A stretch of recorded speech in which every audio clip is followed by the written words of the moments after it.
Well, the article in the Wall Street Journal, WWE's Vince McMahon faces fresh demands from women alleging sexual abuse. Actions come as wrestling company board assesses damage caused by the former CEO's secret hush packs by Joe Palazzo and Ted Mann. And there's a few interesting things here to talk about. There's more, by the way, just the fact that there's more. This is one of them's the same, but one of them's a different woman that wasn't involved in the other. Where was our tote board? $22 million. And this one of these wasn't even involved in that. What the this would make a nice muscular dystrophy telethon total at this point. Go ahead with the Wall Street Journal. Well, let's talk about this article. There's a separate thing in the article that a lot of people have jumped on and made the story, as opposed to the idea that there are now two women, once again, going after Vince McMahon. I shouldn't even say that. Rita Chatterton. Apparently, he was going after them instead of the other way around. Rita Chatterton is going to go after him. They're going for a lawsuit right now because New York State's opened that up so that she actually can. This other woman we're just finding out about for the first time, but Rita Chatterton, as you said, we've known about since at least 92. We've known this was her story, but here's the Wall Street Journal. Vince McMahon, the majority owner and former chief executive of World Wrestling Entertainment, is facing legal demands from two women who allege that he sexually assaulted them, according to internal documents and people familiar with the legal negotiations. Let's stop there. Remember, we still haven't discovered who leaked everything the last time. So someone leaked all this again this time. I wonder if Deep Throat was the Watergate stooge. I wonder if this is going to be Leaky Lip. Who knows about all this shit? Who has known that could leak all this stuff? That would be interesting. Find out how big that circle of trust is. Well, again, it said according to internal documents, so that's someone with access to internal, I'm assuming internal means internal WWE documents, so it could be someone from the board once again. In a November 3rd demand letter to Mr. McMahon's representative, a lawyer for former wrestling referee Rita Chatterton asked for $11.75 million in damages after she publicly accused Mr. McMahon 3 decades ago of raping her in a limousine. Mr. McMahon has long denied the accusations. The demand letter was reviewed by the Wall Street Journal. In a separate November email to Mr. McMahon's attorney, a lawyer for a former spa manager said that Mr. McMahon assaulted his client in 2011 at a California resort, an incident previously unreported in the media. Now, remember, this is not there was the report of the tanning salon person, and that was in Florida. That was Florida, yeah. Now, is a spa resort or resort spa employee in California. He was on a fucking reign of terror with the fucking. I wonder when he went to fucking Target, did he ask the cashier for, shit? He certainly seemed to try this in spa-like settings, or what? The other one was a tanning salon, right? Yeah, but it was the same. Did this one also say something about candid photography of himself on his phone? Well, let's continue on here. The private communications between lawyers for the women and Mr. McMahon's longtime attorney Jerry McDivitt come as WWE tries to move past Mr. McMahon's 40-year tenure as the company's leader and into a new era. Mr. McMahon retired as WWE chief executive and chairman in July amid a board investigation of sexual misconduct claims against him, and after the Journal reported that he agreed to pay more than $12 million in secret settlements since 2006 to suppress such allegations. And by the way, it's a piece of journalistic integrity that the Wall Street Journal always refers to people as Mr. or Ms. or whatever, Mrs. But in this case, it sounds like they're referring to him as his gimmick, fucking Mr. McMahon.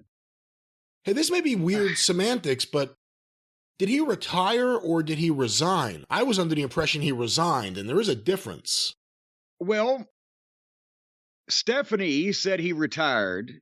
And he said he retired on Twitter, but wasn't it reported, and I don't know the specific ins and outs of the proper way to do this when you're the chairman of the board or whatever. But he had to resign his position, whether it was not mandatory, not voluntary or not. He still had to resign to be out of that position to retire or whatever. As this, help me, jump back, want to kiss myself. I think you can help yourself right there, but to go back to what this just said, the private communications between lawyers for the women and Mr. McMahon's longtime attorney, Jerry McDivitt. So it was one of those parties that sent this to the Wall Street Journal, or if the board of directors is informed of that because of Vince's role, one of them could have done it again. Because, again, it kind of seemed like the first round was sent to get Vince out of the way. It was leaked to the Wall Street Journal by someone who said, you know what, enough. We need to do something else. So it's important to say that because this is getting leaked again. The board go ahead. The board investigation found that the payments to the women, though made by Mr. McMahon personally, should have been booked as WWE expenses because they benefited the company. A related board probe seeks to assess damage caused by Mr. McMahon's secret pacts and to determine whether legal action against him by the WWE board is warranted, said people familiar with the matter. That would be interesting. Can you imagine? Oh, I can see Vince's head exploding if somebody on the WWE or anybody employed by the WWE or involved in the WWE tried to sue him. Good God. That would be a Frank Sinatra level fucking blow up. You may be wondering what everyone's saying about this. Spokesman for WWE and the company's independent board members declined to comment. Mr. McMahon declined to comment. Mr. McDivitt didn't respond to requests for a comment. WWE has declined to discuss the allegations against Mr. McMahon. The company previously said it was cooperating with the board inquiry and taking the claims seriously. Stephanie McMahon, Mr. McMahon's daughter, and former WWE President Nick Khan succeeded Mr. McMahon as co-chief executives, but Mr. McMahon remains the company's largest shareholder. So, once again, let's point that out because we've said it before. He's not there. He's not actively involved. He's the company's largest shareholder. Yeah, and not even close.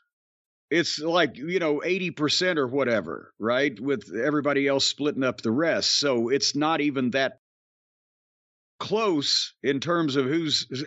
They couldn't even pull a Georgia deal like, well, when you get, the Briscoes points and you get Ted Oates and you get, this guy, then we can get it away from Barnett or Ole or whatever. It's not even like that. He's outranks everybody if they teamed up against him. So, but that's the thing is this being leaked again because of the other conversation that everybody's talking about that Vince is now saying, you know what? Bad advice. I should let the whole thing blow over. It would have been fine. And maybe I just need to come back. And we'll talk about that end of it because that is, again, the thing that everyone's jumped on. But let's continue with the main thing, which is about the investigations into women. We'll come back to that. Mr. McMahon has told people he refuses to pay settlements to Miss Chatterton and the former spa manager.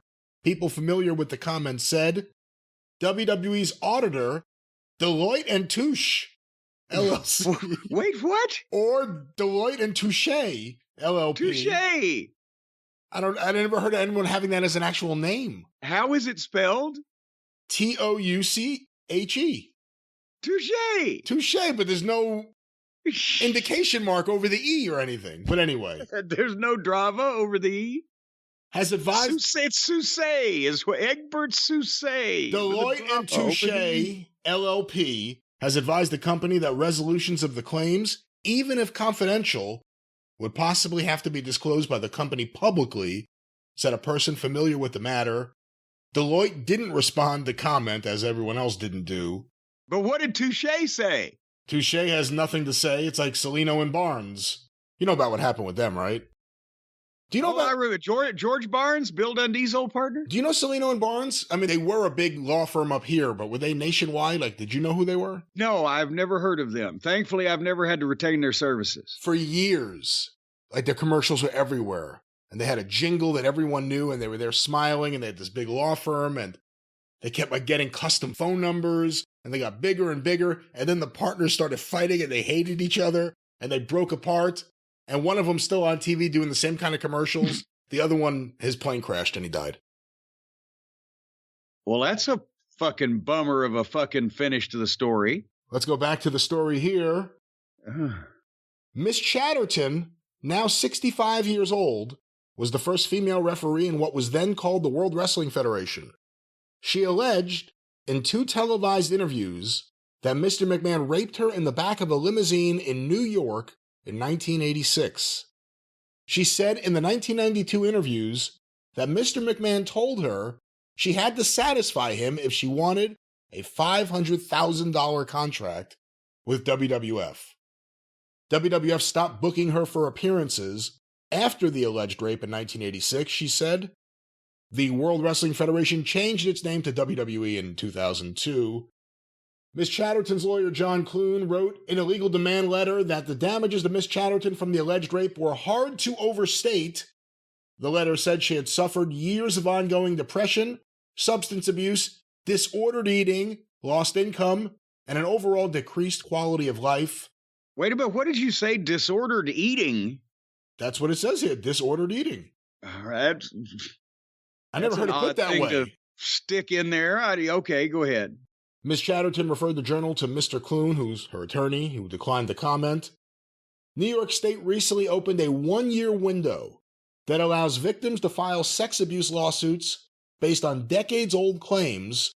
The look-back window is part of the Adult Survivors Act, a law signed by the New York governor earlier this year. Mr. McMahon alleged in a 1993 lawsuit that Ms. Chatterton was induced to make a false rape charge against him by a former wrestler with an axe to grind. Doesn't say it here, but I believe David Schultz was the wrestler Vince accused of that. The lawsuit said her attorney at the time demanded $5 million from Mr. McMahon to keep Ms. Chatterton's allegations off the air. WWF dismissed her because she was a danger to herself and others in the ring.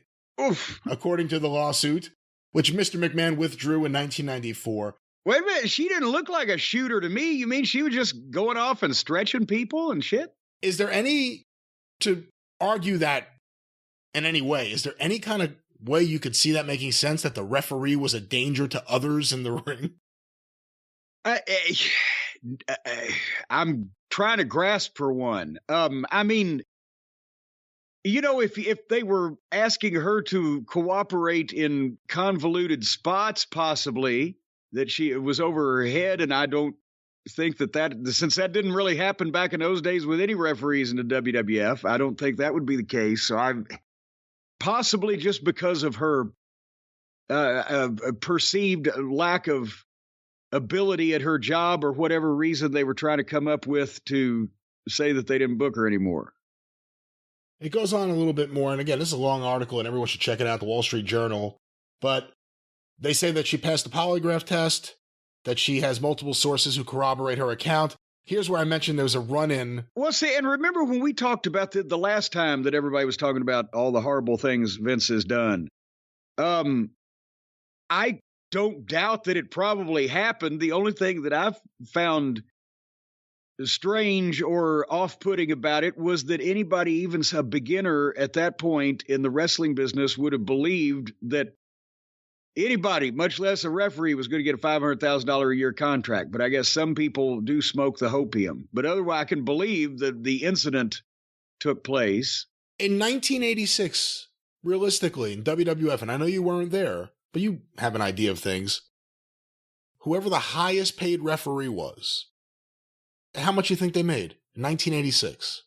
Oh, when was the twin ref? That was 87. That was 88. Or 88, the twin referee. I'm sure both the Hebners got a decent little bonus for that. But, I mean, who was the top referee? Was it Joey Morella? Was it $40,000 a year? Oh, yeah. No, here's the thing. Some of the guys, and actually Joey Morello was one of them, died in the accident. He was driving one of the ring trucks, right? Or because a lot of the referees. I thought it was him and Bruno.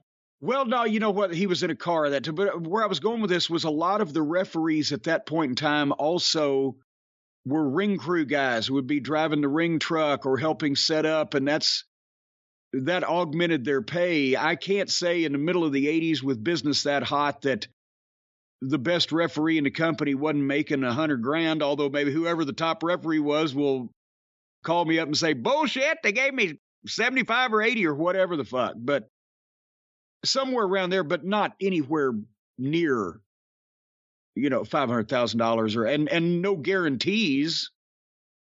You had a salary as, if you remember, the ring crew, but the referees got paid on the house shows like everybody else, just not as much.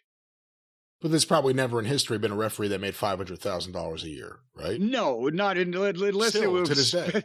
Special referee Bret Hart in WCW. And then maybe he got $500,000 at the amount of money they were paying him, and he got hurt right after. Maybe if you amortized it, but no. This is where we get a really interesting run-in here with probably the worst defense you could use. John Wisniewski, who wrestled as Greg Valentine, told the Journal that Miss Chatterton disclosed the allegations while the two were sharing a marijuana cigarette in a Marriott hotel parking lot in Albany, New York, in the 1980s. It's always good when somebody corroborates a story by saying, yes, I remember we talked about it while we were sharing mind-altering drugs.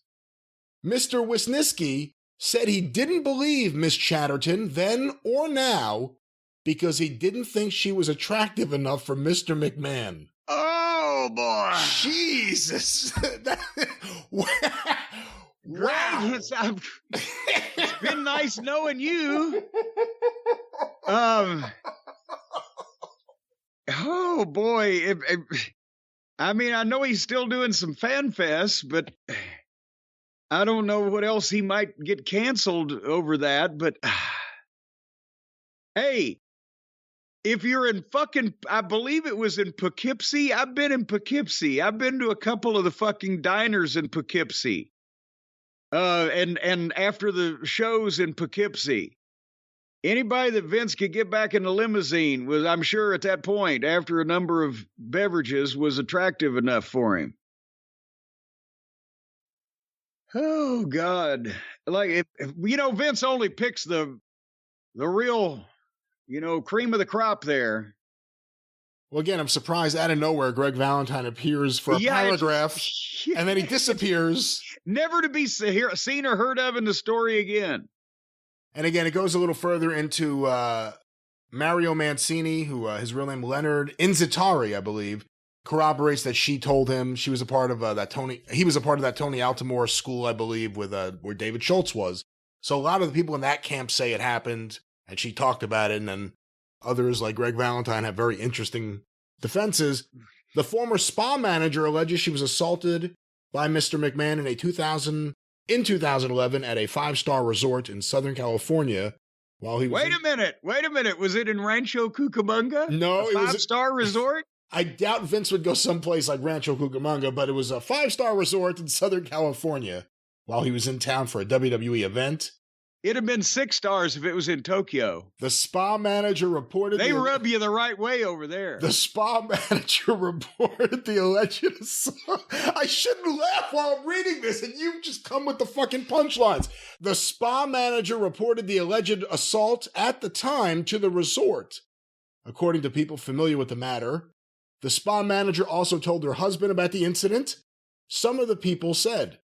This is a good part. This is a good part. Get to the good part. He drove to the WWE event with a baseball bat and tried to confront Mr. McMahon, but was turned away, according to these people. How the fuck did this not make some fucking news? Especially in the close proximity to Rancho Cucamonga and Campbell by the Sea, that some guy shows up looking for Vince with a baseball bat, and I can imagine it trying to get into the building. When you worked there, And you go to these buildings every week, and the maze of labyrinthian corridors and etc., and following the signs for catering in Vince's office. I'm picturing some guy with a fucking baseball bat walking around from place to place. Where's Vince McMahon? Where's Vince McMahon? Everybody, what the fuck? That had to be fucking classic. The woman's lawyer, Michael Bresler, has been in touch with Mr. McMahon's attorney since at least July, according to people familiar with the discussions. California, like New York, has a new law that allows alleged victims of sex abuse to file lawsuits that would otherwise be barred by the statute of limitations. Starting in January, victims will have a 1-year window to file such claims. And you know what? Here's the thing. This is the perfect time because, let's face it, it's Vince McMahon in what was this, 2011, that the incident at the spa took place. The alleged incident, yes. The incident was alleged incident or whatever.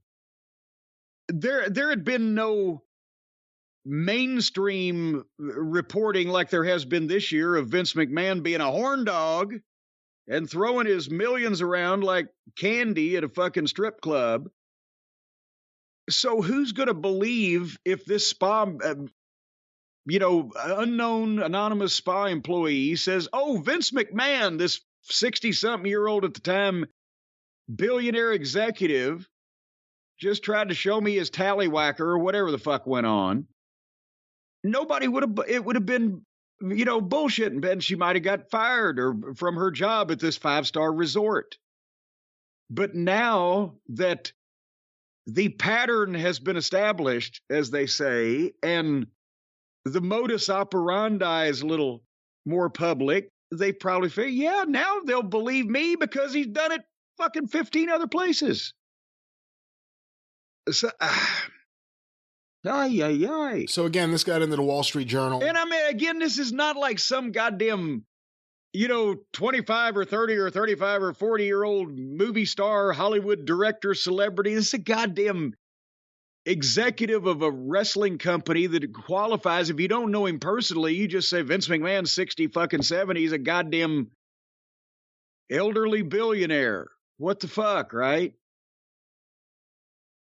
How much more of this shit is gonna... I wonder if Kentucky ever passes that law. They'll pass that law when they get around to passing a law against marrying your cousin when she's under 13. But well, he's done it to talent. And the thing is, you have to imagine that if you're someone who's still active in the business, and most people don't go away, this may not be the kind of thing you want coming out about you. So you have to think there are probably people who don't want it out. There's going to be people who say, you know what? If this happened to them, you know what? This happened to me. I now have a chance I can go after him, or I can at least get some attention on this. But there's also going to be people who, based on the fact it's happened to so many people, there's also going to be people who don't want it out there and aren't saying anything. Yes, but only if they don't want $11 million or whatever the fuck it is. Only if they work in a spa or if they're a female wrestler. I'd be pissed right now if I found out that he did the same thing to me that he did to somebody else. Somebody else got $10 million and I got a fucking hearty handshake. I'd be exceptionally pissed. Let me go, Jim, to another thing from this article that everyone's been talking about. Once again, the Wall Street Journal, the article, WWE's Vince McMahon faces fresh demands from women alleging sexual abuse, by Joe Palazzo and Ted Mann. And in the article, it states, the 77-year-old Mr. McMahon has also told people that he intends to make a comeback at WWE, according to the people familiar with his comments. He has said that he received bad advice from people close to him to step down, and that he now believes the allegations and investigations would have blown over had he stayed, these people said. That's the Vince I know. Sadly, that's a fascinating paragraph in the middle of a very sad overall story, but a lot of people have focused on that, and that's become the lead story. Vince planning a comeback. And then we can go into, you talk about leaking here. Who leaked that knew about that to the Wall Street Journal, A, and B, who does Vince blame? The people very close to him that gave him the bad advice. Well, one would think the advice was coming from inside the house. But I don't think that was the only place that advice was coming from. He probably, some people that would give him the same advice, he wouldn't blame them as much as like people close to him. That's who he would blame for the advice because they should have known better. But that's the Vince that I knew and worked with. Deny. Do what you want to do. It's all going to blow over, move forward, whatever the fuck, however you want to describe that. And I think it's probably coming from what have we said. Vince wasn't going to not work. Vince has been working on something. He's probably been working on figuring out how to get back to work. But he's been working on something. He has been occupying his time with something. And or whether it's dwelling on what happened and say, well, because Jesus Christ, shit does blow over. At various points, a lot of people have been the worst person in the world and canceled, and nobody wants to hear from them again. And then suddenly they're back doing commercials or whatever. They're back on Raw suddenly. Or suddenly they're back on whatever the case. But in this case, Vince is probably. He didn't think that as we saw from the first couple of appearances he did on television, he thought it was going to blow over. He wasn't going to put it over. Then someone got to him with how serious it was and that this is going to be bad if something doesn't happen. And he acquiesced to it. And then probably whatever point in time that after that, however quickly it was that he started getting bored and or ruminating about it. And now he wants something to fucking do. And you cannot stop Vince McMahon, like I said, from either working or working on a way to start working again. And he still owns everything. But that's the feeling or the expression that I would expected, from him to, God damn it, pal. Should have just waited. The whole thing would have blown over. It's a witch hunt. I can see him doing the Trump thing. But now that we're here, if we were going to really look at it and evaluate it, there's two different ways we could look at it. One, is it good or bad for the company for Vince to be actively involved in anything right now? And two, is it good or bad creatively for the company for Vince to be actively involved in anything right now? Well, I think the answers to both those questions have come as soon as that article was released and that statement from Vince was in there, the stock price went down a couple dollars. And secondly, all we've been doing is talking about for the past couple months now or more. Guys want to go back and work for Triple H. I think he's brought back some that he probably has buyer's remorse on bringing back now when he was rid of, but they want to come back and work for him. And some more will follow, and Regal and et cetera. We'll talk about that. They didn't want to work for Vince because he had gone out of his mind. And Max Dupree was an example of whatever the fuck, and Ezekiel and Elias and Elrod Hubbard, his manager. So, no, I think it's bad creatively because Raw is not setting, or either program's not setting the world on fire with the ratings either. But at least they're trying to do something to get out of that goofy funk that they were in the last little while with Vince. And so, yeah, I don't see a lot of the guys wanting, the old guys that made a ton of money with Vince and worked with him when he, before he lost his mind, apparently. They love him and they take up for him. But I think the guys that were there and having to buck up under all that stuff, I think I think Vince, for PR, for creative, and potentially just for hiring, he needs to be separated from that situation. But it's his. How can you separate him if you don't want to be separated? I said a couple months ago, maybe it was by now, that he is the kind of guy that he said, as Triple H said to him, it's yours now. You're picking the flavor of ice cream, so I'm not going to interfere. Well, that's best for business, and that's an opinion that Vince will have until he changes his mind and thinks that, well, maybe, goddamn it, it might be better if I did something else or came back or whatever. And then that might be tough to talk him out of. If you're Triple H right now, let alone Stephanie and Nick Khan, what are you thinking? Reading this, knowing it's in print, knowing you're trying to change the feel of the company right now, and all of a sudden it's out there, not only that there's more Vince stuff, but that he's plotting to come back. And by the way, he can anytime he wants. What do you think? I mean, how do you we talked about a week ago, was Vince being gone the best thing to happen to AEW? And we have seen things that are helping WWE right after this period of time. And you misphrased that. Hold on, before anybody jumps on you, I'll edit you. You said, we asked if Vince, you said if Vince leaving was the best thing to or was the worst thing for AEW.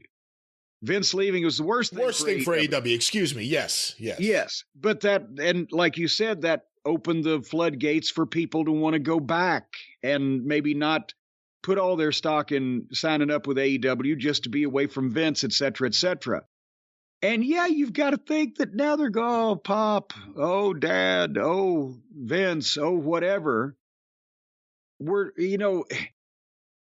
are unfortunately for the WWE, and fortunately for Tony Khan, every time Tony fucks up, something will happen on the other side where they will fuck up and throw the balance off again. I've been saying this for months and months, maybe over a year now. Nobody wants to win this promotional war.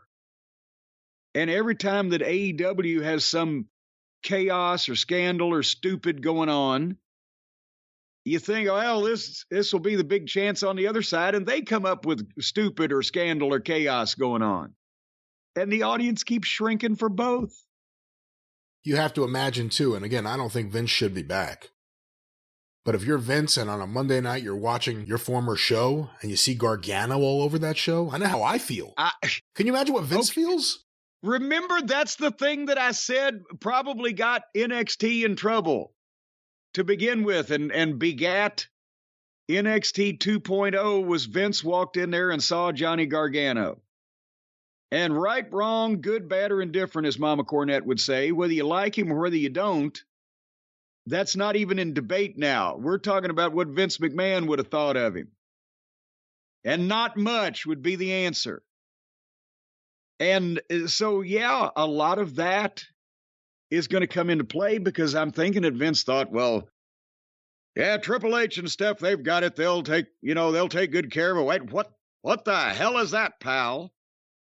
And let's face it, it's not like, as we've said, he's going to try to take it private. He's going to try to buy it back. Well, it's not like that he's been doing Eddie Graham-like work or Bill Watts-like work, Vince himself, over the last couple of years or ever, but especially over the last few years with creative.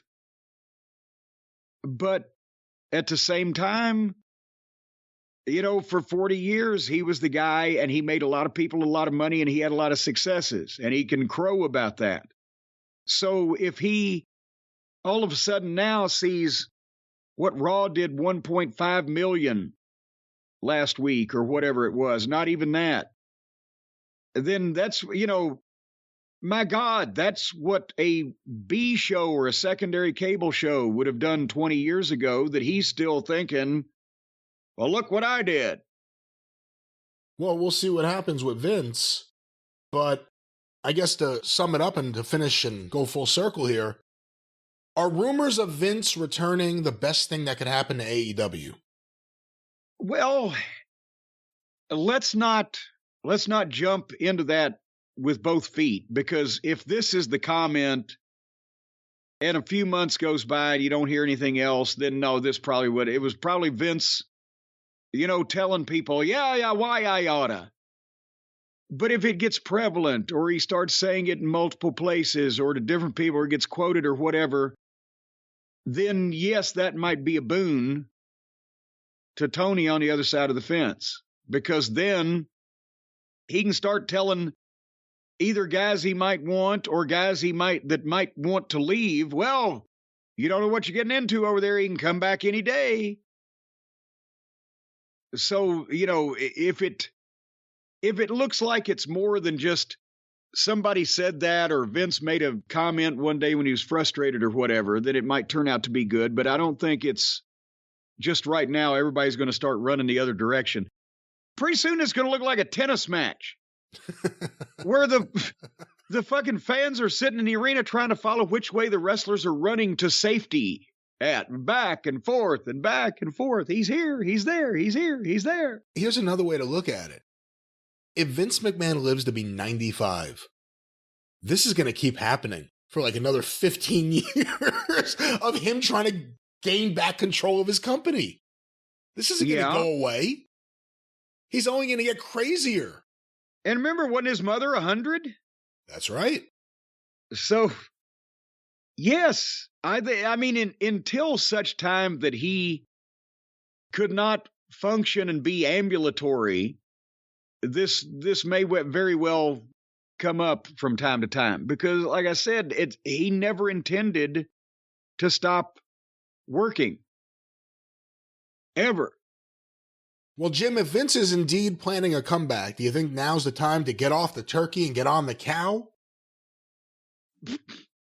Well, I don't know. It sounds like a lot of bull to me, but I'll tell you what, with that transition, I'll do something. It doesn't matter whether you're riding a turkey or a chicken or a cow or a horse. What it matters is what you put down your throat in the holidays. I'm talking about fine quality meat byproducts courtesy of our friends at Omaha Steaks. Folks, again, you want to be a hero to the family around holiday time. The smell of sizzling cattle in the air. And Omaha Steaks is going to help you out with that, especially with the incredible deal they've got going on right now at omahasteaks.com. 50% off site-wide, half off meat. Where are you going to hear that again? I don't think anywhere. Half off meat. Plus, when you go to omahasteaks.com, you can use the code JCE at checkout and get an additional $40 off of your order. They've got everything you need, an assortment of mouth-watering favorites, the delicious butcher's cut filet mignon, the sirloins, which, by the way, Stace and I had fillets and sirloins the other night. I couldn't decide, so we just had both. Actually, I had both. I gave her what was left over. They got the air-chilled boneless chicken, the ultra-juicy burgers, easy-to-prepare comfort meals. They're so comfortable. You put them in the oven, you heat them up, and then you lay down in them. And it's so comfortable. It's nice and warm, especially in the wintertime when the snow and the winds are whipping outside and the wolf is at the door. They don't sell wolf, though. It's illegal to eat wolf. That's why they don't do it in Omaha. But nevertheless, go to omahasteaks.com right now. Use the promo code JCE. Minimum order may be required on the 50% off site-wide. Well, why wouldn't you order the maximum? And use that promo code JCE, an extra $40 off. All of this fine. It will move you to get more of this beautiful beef. It's utterly fantastic. I thought the other one was the close, and then you came back with a better one. Well, I wanted to give you options. You have a third? Do I have a third? What are you trying to milk this bit for? There you go. All that you can get out of it? omahasteaks.com.